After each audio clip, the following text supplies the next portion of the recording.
Thank you, Craig, and thank you, Catherine. I'm delighted to be invited to participate in this conference. It's interesting to me that I was sort of selected to bring the perspective from the other side of the Rocky Mountains, but I'm actually from Tacoma, so it sort of feels like coming home.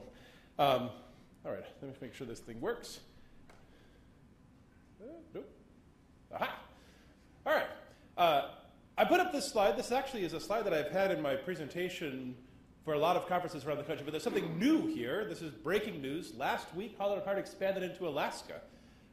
So that's pretty exciting. We grabbed a couple of attorneys who used to be with Kroll and Mooring, and we've now established an Anchorage office, which I like to think puts us on the West Coast. We don't think of the West Coast as including Alaska all the time, but I'm now becoming a firm believer that we should add that to the list of the West Coast states. For the most part, though, as was mentioned by Craig, my practice involves primarily Colorado, Wyoming, and Montana, and then I occasionally dabble on the other side of the Rockies. I get to show up in Idaho every now and then, which is a lot of fun. So that's basically what I do. And as Craig mentioned, I by and large represent large industrial electric customers. And something bad is happening somewhere. Okay, with the person in Amber alert. Okay. Stand up. Okay, good. Please go on. Okay. One of the challenges we face as we embark upon trying to figure out how to manage through competing state energy policies is we have two different points of view, generally speaking. Point number one, you have the U.S. climate policy steering towards the polar ice. The U.S. climate policy says our intermediate plan is that it will be gone before we hit it. This suggests that we ought to do something. We ought to take action. We ought to take initiative like we do with the Clean Power Plan. Okay? That's one perspective. Then you get to the other perspective, which is what happens when you take initiative. U.S. energy policy kicking out the coal and the jobs that go with it. This challenge, this diversity of views between what the right path forward is, that's what creates the so-called bumpy road that we've talked about. And this challenge is that there are vast differences between the energy policies state by state. To extend, as I did sort of the bumpy road analogy, these differences are including, but not limited to, a difference of opinion about what the ultimate destination ought to be, what the correct road is that we ought to be on, what the right mode of transportation is to get where we need to go, and how quickly we ought to get there. And all of these differences lead to a problem, which is you have at least two different competing sides, both jostling with each other for who's going to be steering the car, and that creates problems. Okay? Because when you have two people jostling with steering the car, sometimes it's hard to keep it on a straight road.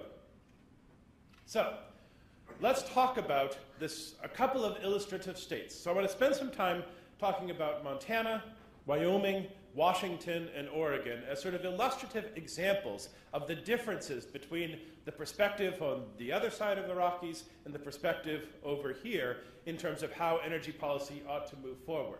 But to understand the people and their viewpoints, you have to understand the facts on the ground and what they're dealing with. All right, so we'll start with Montana. Montana is one of the homes of the largest reserves of crude oil in the United States. Okay, the Williston Basin of Montana and North Dakota produces about 7.4 billion barrels of oil. Okay? Also, Montana has, as of the most recent data which is available, according to the EIA, Montana has the 1/4 of the nation's estimated recoverable coal reserves. Okay? Montana is a major coal-producing state, the 7th largest in the country. Okay? Wyoming. Wyoming produces 42% of all coal mined in the United States. Okay? And they export that coal throughout the nation and throughout the world. It is 10 states get more than 90% of their coal from the state of Wyoming. Okay? Wyoming also is a major gas producer, producing about 6% of the nation's gas. And almost all of Wyoming's net electricity came from coal. Okay? Now, there is a growing segment of wind, but it's a small segment as it stands right now. I put this up here, and I want to start by apologizing to anybody here who's from Washington State. I just went with one thing here, so if there's any Cougar fans out there, no offense intended, but, here you go. All right, perfect. All right, now, conversely, you look on this side. On this side of the Rockies, what you see is a very different system for producing electricity. By and large, you have a story of hydroelectric power.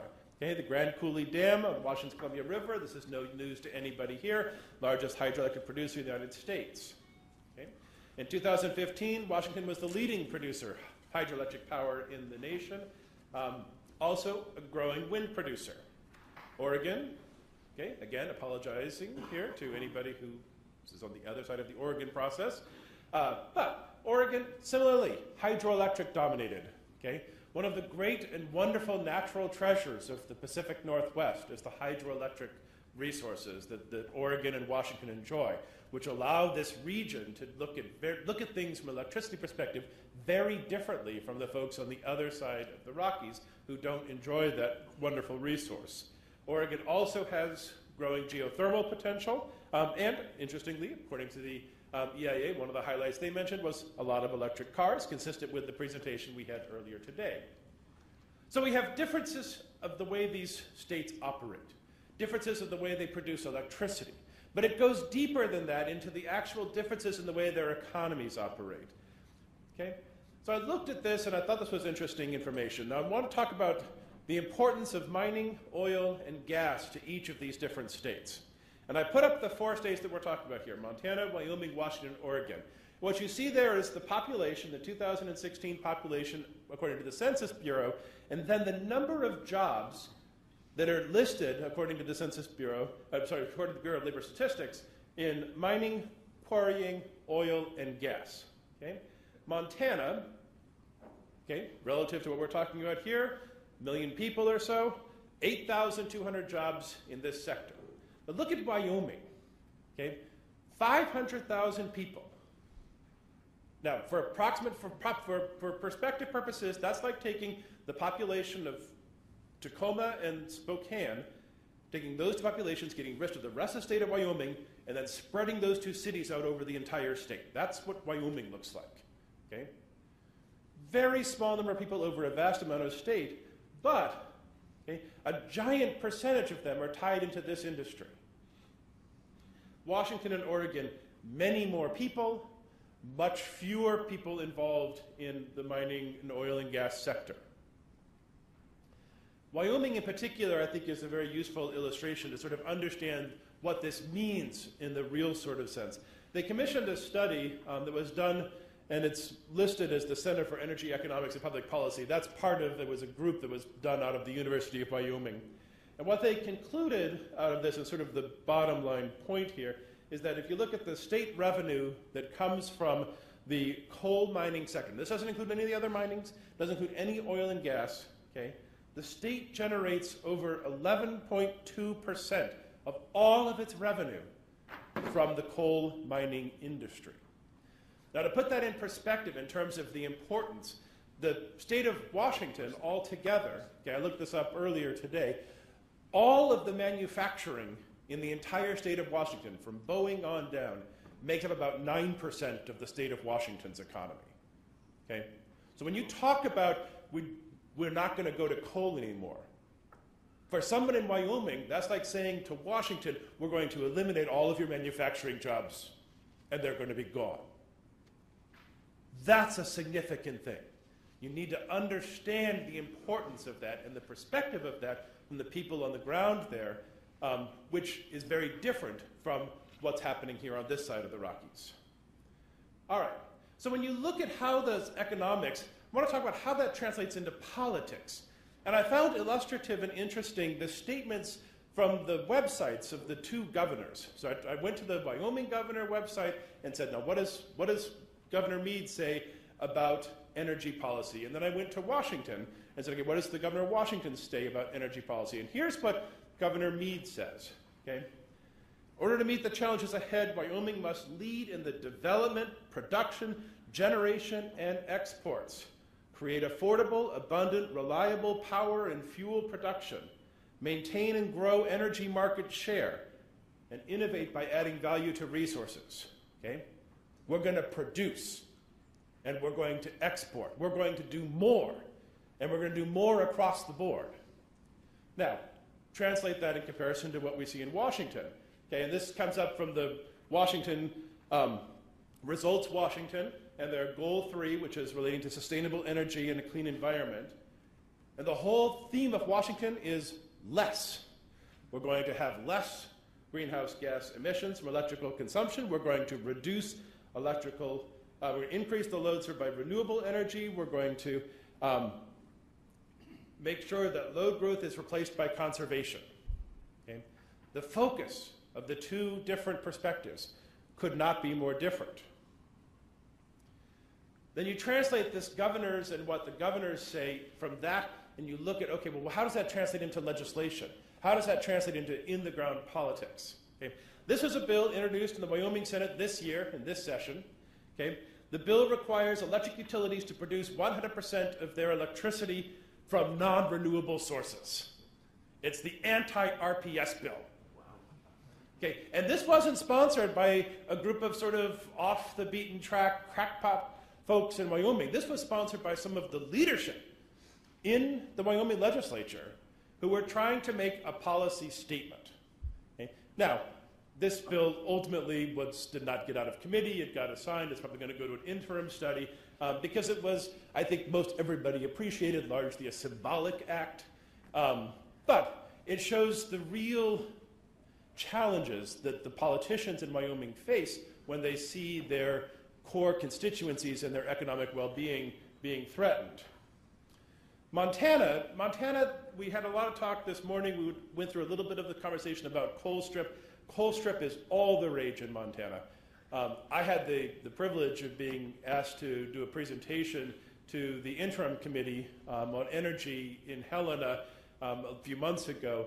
And interestingly, the time when I went to go make this presentation to the legislature was just it was about a week or so after they had just sort of released some new information about Colstrip and the Colstrip closing. And so they had brought in Talon and they brought in the Puget folks, and they were making big presentations to the committee. And the television was there, and the temperature of the room, the anger, the frustration, the concern of the legislators on both sides of the aisle was palpable as they just were seriously questioning and challenging what was going on with the Talon and the Puget folks. And there was a real sense of frustration. There was a real sense of frustration that the energy policy decisions of folks in Olympia were driving these economic consequences to the folks in Colstrip, Montana. And that sense of powerlessness was palpable. And it was sort of interesting to see how the legislators reacted to that. And what we see coming out of that interim process and in the session this year is a number of bills, which I sort of, for lack of a better word, are sort of trying to put Montana back as much as they can be in the driver's seat about what happens to Colstrip. I put up a couple of them here. In addition to this, there's another bill that talks about expanding the obligations of the state to manage through decommissioning process, and a very intensive decommissioning process that the Colstrip owners will have to go through. We also are creating a new fee that basically is designed to, or proposed to create a new fee to replicate the property tax from the power plant and have that live on for many years after the plant closes, which for purposes of you all, purposes of the folks in the Pacific Northwest, means ongoing, potentially rate costs, or ongoing costs that would have to be translated into rates for Puget electricity well after this plant is retired. And we have a new proposal, which is an interesting one, to increase the transaction tax on all wholesale electric purchases throughout the state of Montana, to build up a fund to help pay for the dislocation, the economic dislocation in cities like Colstrip that comes from the retirement of coal plants. So that's the reaction on the other side of the Rockies. That's what we're seeing. And it does highlight some of the challenges we face. And we see this tension over and over again. I've talked about a little bit the Colstrip tension. We see this tension playing out in Oregon, Utah, Idaho, and Wyoming when we're talking about Pacificor. I have the privilege of representing Wyoming industrial customers in the process that Pacificor is going through to try to allocate the costs between its 6 states' regions. And Pacificor has now come up with a proposal to try to change the way that they go through the allocation process in order to find a sweet spot between the policies of Oregon, which are trying to get out of coal, and the policies of Utah, Wyoming, and Idaho, which are less concerned with that objective. And it's a very complicated and challenging process. So you see this playing out throughout our region because the electric interconnection sort of forces us, the different states, to be in bed together, but we're not entirely sure we can live in the same household. So that creates a lot of problems. So, bumpy road? Yes. I think it will be a bumpy road. And that bumpy road, though, is driven by the fact that we come from very different perspectives and are dealing with very different challenges on a local basis, and finding a way through that is no question going to be super complicated. Thank you.